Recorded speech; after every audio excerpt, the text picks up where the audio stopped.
అని కాదు, ఆ పాండుగాడు చేస్తాడా లేదా?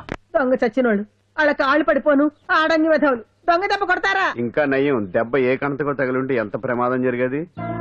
వీళ్ళ అమ్మ కడుపులు మాడ ఇంత అన్యాయం చేస్తారా? నాశనం అయిపోతారు, పురుగులు పడి చేస్తారు. 4 రోజులు రెస్ట్ తీసుకుంటే తగ్గిపోతాను డాక్టర్ చెప్పాడు కదా. రొటీన్ గా ఈ పరామర్శలు అవసరమా? రెస్ట్ తీసుకొని కమాన్. ఏదైనా అవసరం అయితే కబుర్ చేయండి, నేను వస్తాను. Routine old guy. సుందరి నువ్వు రావే.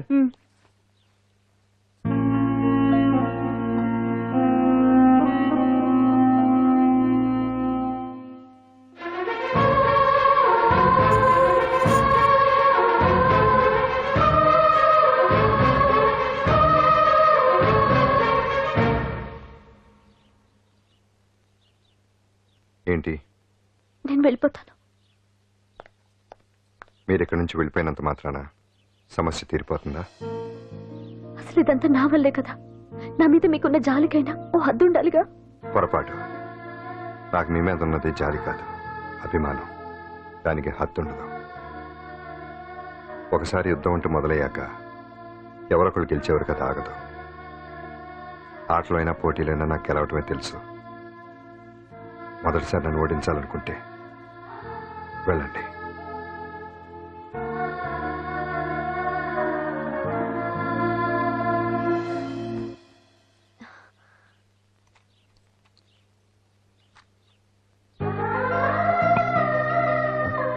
అయ్యో మీరేంటండి?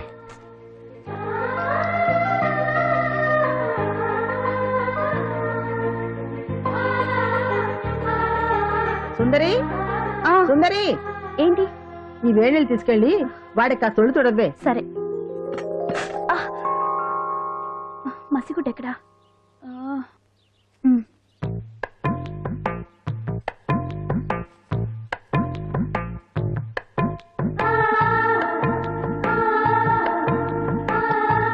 అరే మీకెందుకండి ఇవన్నీ? పాండు ప్లీజ్.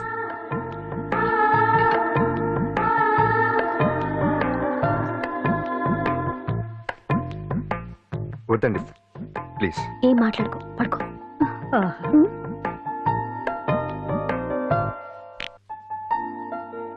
ఏంటి నిలబడి మరీ కళ్ళు కంటున్నావా? అవునే, ఎంత మంచి కళ అనుకున్నావు.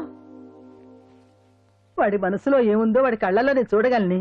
వాడు అంజలిని ప్రేమిస్తున్నాడు. ఆ అమ్మాయి కూడా వాడంటే ఇష్టపడుతోంది. కాకపోతే ఆ విషయం వాళ్ళిద్దరికీ తెలియడం లేదు. వాళ్ళిద్దరికీ ఒకటే రాత ఉంది కాబట్టి ఆ దేవుడు వాళ్ళని ఇక్కడ ఇలా కలిపాడు.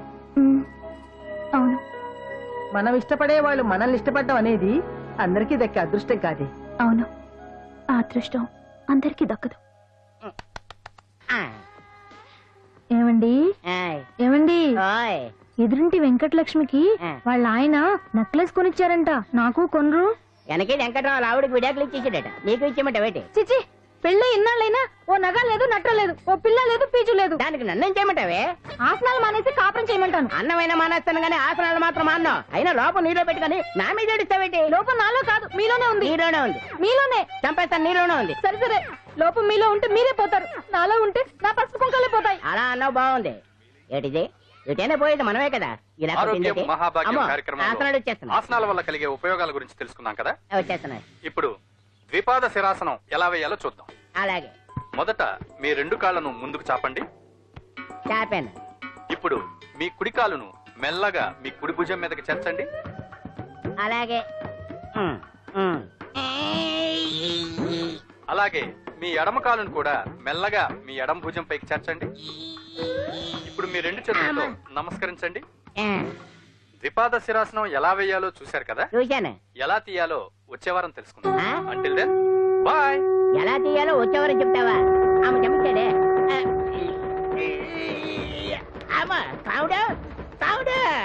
అయ్యో, ఏంటండి ఇలా ఉండిపోయారు? నేను ఉండడం కాదు, ఆడే ఉంచేసాడే. రావట్లేదండి. రావట్లేదా? నువ్వు కావాలని తీయట్లేదా? అయ్యో, రావట్లేదండి నిజంగా. వెళ్ళు, బయటకు లేవనని పిలువు. కాళ్ళతో దండం పెడుతున్నాడు ఏంటి? మెల్లగా మెల్లగా.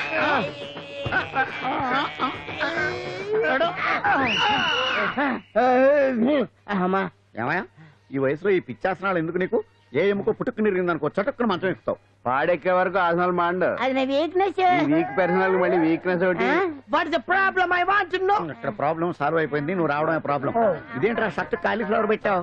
నెహ్రూ గారు రోజ్ ఫ్లవర్ పెట్టడం కామన్, అందుకే నేను వెరైటీగా కాలీఫ్లవర్ పెట్టా. నెహ్రూ గారు రోజు ఫ్లవర్ పెట్టారు, నువ్వు కాలీఫ్లవర్ పెట్టావా? ఎంత మేధావిరా నువ్వు. మీరు కూడా నాలాగా కొత్తగా థింక్ చేయండి, మీరు మేధావులు అనిపించుకోండి. ఓ పని చేయి, ఆ కాలిఫ్లవర్ ప్యాంట్ దగ్గర పెట్టుకో, ఇంకా కొత్తగా ఉంటది. What a brilliant idea! I love you. I will try now only. అందరూ నోటితో తింటున్నారు కదా, నీడు తేడాగా తింటున్నాడేమో. ఆల్రెడీ అలాగే తింటున్నాడు. పుకారాం, సిద్ధాంతికి నా జాతకం చూపించానన్నావు, ఏం చెప్పాడు? అబ్బో, నీ జాతకం లాంటి జాతకం తన సర్వీస్ లో చూడలేదంట బావా. ఇవాళ నుంచి నీ పేరు మోత మోగిపోతుందట. గుడిసెలో నీ పేరే, గుడారాలో నీ పేరే. ఏంటి అక్కడ హడావిడి? నువ్వు ఇక్కడికి వస్తున్నట్టు తెలిసి అభినందన సభ పెట్టుంటారు. అవిగో బ్యానర్లు. మినిస్టర్ భగవాన్ నా బిడ్డకు తండ్రి. మినిస్టర్ భగవాన్ నా బిడ్డకు తండ్రి. బావో, ఇదేదో నీకు యాంటీటెంట్ లో ఉంది బావా. యాంటీడెంట్?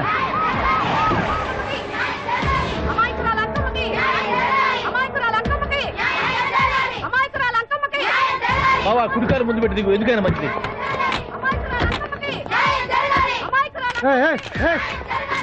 ఏంటిదంట? కడుపు పంట సల్లనది తల్లి, మహారాజు వచ్చిండు. అసలు ఎవరు మీరు? సార్, మీరు మాయ మాటలు చెప్పి తనను తల్లిని చేశారని ఆ అమ్మాయి అంటుంది. దీనికి మీరేమంటారు? మీరు ఆమెను స్వీకరిస్తున్నారా? అసలు ఇందులో నిజమేంట? మినిస్టర్ అయినంత మాత్రాన ఏమైనా చేయొచ్చు అనుకుంటున్నారా? ఏం మాట్లాడుతున్నారు? ఈ అమ్మాయికి నాకు చిసి, ఈ అమ్మాయి ఎవరు నాకు తెలియదు. ఎలాగెలగా నానెవరో నీకు తెలదు. ఓ పాల తెలియదని చెప్తున్నాను కదా, ఎవరు నువ్వు? పోలమ్మో, ఎంత మాట అనేసినావు. 2 ఏళ్ల కిందట మండే సోలో నువ్వు అరకొచ్చి గవర్నమెంట్ వాళ్ళ బంగాళాలో దిగలేదు. దిగితే అసలు ఆ మాటకు వస్తే రెగ్యులర్ గా అరకొస్తుంటాడు, బంగాళాలో దిగుతూ ఉంటాడు, అక్కడే ఐటమ్స్ గురించి ఆలోచిస్తూ ఉంటాడు, ప్రజా సంస్థల గురించి ఆలోచిస్తూ ఉంటాడు. అయితే ఏంటంటే నేను ఆ బంగాళాలో పని మనిషిని. ఓ అర్ధరాత్రేలా బోర్ని వర్షం పుట్టుకుని దీపాలు ఆరిపోనాయి. బాయ్ చుట్టే బాగా తాగేస్తున్నాడు. నేను ఎలగలిగెళ్తుంటే అలా నా చెయ్యి చేసుకున్నాడు. ఏటి బాబు ఇది అన్నాను. నువ్వు అను, అరకులో సగం రాసిస్తాను, మనవాడతాను, మగబిడ్డనిస్తాను అన్నాడు. నమ్మిన తెల్లారి చూస్తే మాయ అయ్యిండు. మగబిడ్డ అయితే పుట్టిండు, మనువు మాత్రం వాళ్ళేదే తల్లి. బాబా, అదే ఇన్నాళ్ళ నుంచి నీ ఎంబడి తిరుగుతున్నా గానీ నీ ఉదార గుణం నాకే అర్థం కాలేదే. ఈ పిల్లకు పోయి అరకులో అర్ధ భాగం రాసిస్తానన్నావే, నీ టేస్టు నీ పిచ్చినాడతనం మండ. ఏ మొత్తం రాసి వచ్చుగా. నార్మల్, ఇది ఎవరు తెలియదు అంటుంది. రక్తం పట్టుకొని పుట్టే పుట్టోని చూడండి. రాత్రి నుంచి అయ్య కావాలని ఒకటి ఏడుపు. ఎవడు వీడా? నల్లెక్కన్నాడు, ఒక ముద్దు పెట్టుకోడు గారు. బావా, రంగు అయితే తెల్లదే గానీ పోలికలు మాత్రం నీకులాగే ఉన్నాయి బావా. వీడు నా కొడుకు ఏంట్రా? కాదని గ్యారంటీ ఏంటి?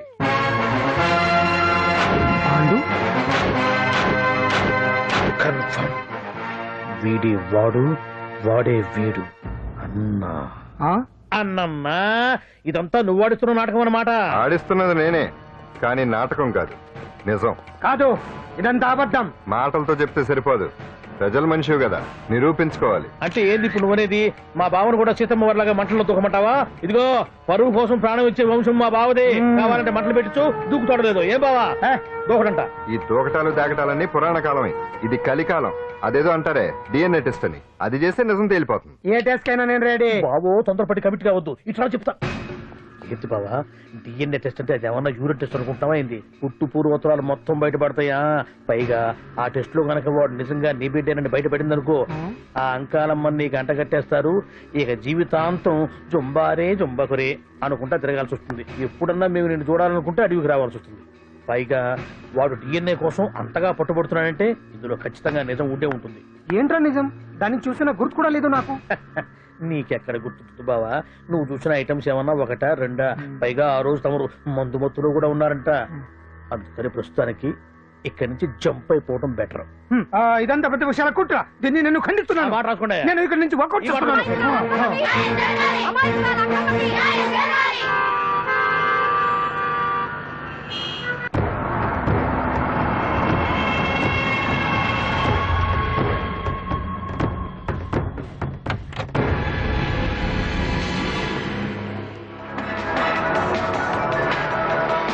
బిడ్డకు తండ్రి మంత్రి భగవానేనంటూ న్యాయ పోరాటం చేస్తున్న కొండజాతి అంకమ్మ ఉదంతం తెలిసింది. కాగా నిన్న అర్ధరాత్రి గుర్తు తెలియని కొందరు వ్యక్తులు అంకమ్మ శిబిరంపై దాడి చేసి అక్కడున్న వాళ్లందరినీ గాయపరిచి అంకమ్మను తీసుకువెళ్లిపోయారు. ఇది ముమ్మాటికి మంత్రి భగవాన్ పనేనని మహిళా సంఘాలు ఆందోళన వ్యక్తపరుస్తున్నాయి. బావా బావా బావా బావా బావా బావా బావా బావా ఇప్పుడు అర్థమైంది బావా నువ్వేంటో అసలు నీకు నువ్వే సాటిపా. బావా నువ్వు అడకపోయినా సరే నీకు అర్జెంటుగా ఒక ఐటమ్స్ పార్టీ అరేంజ్ చేద్దామనిపిస్తుంది బావా. ఏంట్రా? ఏంటేంటి బావా, నిన్ను ఏమీ తెలియనట్టుగా శిబిరం దగ్గర నుంచి వాకౌట్ చేసి రాత్రికి రాత్రే దాన్ని లేపేసి సాక్ష్యం కూడా మాయం చేశావంటే అందుకే బావా నువ్వు ఆటో భగవాన్ స్థాయి నుంచి మినిస్టర్ భగవాన్ స్థాయికి ఎదిగింది. ఏంట్రా ఏదో పిచ్చి పిచ్చిగా మాట్లాడుతున్నావు? సరేలే బావా నువ్వు మరీను. ఇదిగో బావా నన్ను మరీ అంత పరాయుడుగా చూడ